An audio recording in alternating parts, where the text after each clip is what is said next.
எனக்கு உங்களோட போனோனா ஒரு பேக் கொடுத்துருங்க. யாரா இவனுங்க? எல்லாரும் ஏன் அதே கேக்குறாங்க? கொஞ்சம் இரு. எக்ஸ்ட்ராவா உன்கிட்ட ஒண்ணு தொங்கிட்டு இருக்கோம். கேக்குறா பாரு கேள்வியா. முதல்ல அந்த ஏலியனை என்ன பண்றது? என்ன? சந்தேகமே இல்ல, அது கண்டிப்பா பிளாட்வுட்ஸ் மான்ஸ்டரா தான் இருக்கணும். முதல்ல அமெரிக்காவுல இருக்கிற பிளாட்வுட்ஸ்ங்கற இடத்துல தான் இத கண்டுபிடிச்சாங்க. ஜப்பான்ல கூட யாமனாஷில இத பாத்துருக்காங்க. இந்த ஏலியன்ஸ் பயங்கரமா ஹைட்டா இருக்குமா? சரி, அப்படின்னா அந்த டோர் பெல் என்னடா சொல்ல வர?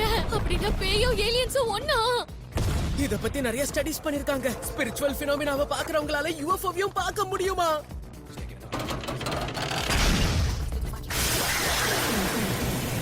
அதுக்கு அர்த்தம் பேய்களுக்கும் ஏலியன்ஸுக்கும் நடுவுல காமனான விஷயம் ஏதோ ஒண்ணு இருக்கு. ஒருவேளை இதுங்க நேத்து வந்த ஏலியன்ஸோட ஃப்ரெண்டா இருக்குமோ? எனக்கு ஒண்ணுமே புரியல.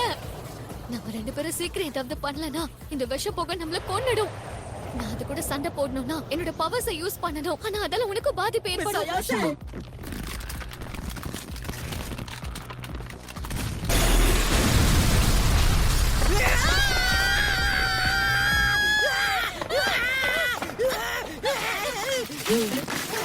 ஐயோ வலிக்குது.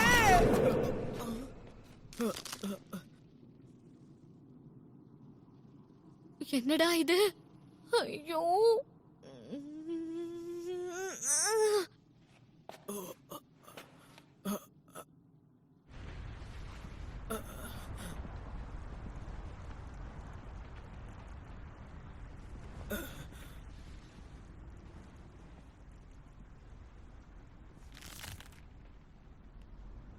மிஸ் அயாசே, என்னடா சொல்லி தொலை.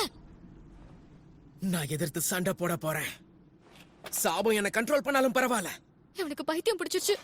நான் ஏலியன்ஸ பார்த்து பயப்பட மாட்டேன். அந்த சாபத்தால என் பாடியை மட்டும் தான் கண்ட்ரோல் பண்ண முடியும். என் மைண்ட கண்ட்ரோல் பண்ண முடியாது.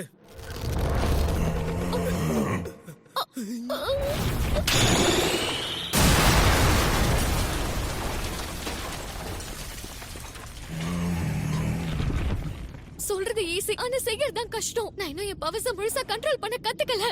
எல்லாம் நல்லபடியா முடிஞ்சா பாட்டியோட சக்தியையும் கண்ட்ரோல் பண்ண முடியும். இது என்னமோ சரியா வரும்னு எனக்கு தோணல. முயற்சி பண்ணி பாப்போம்.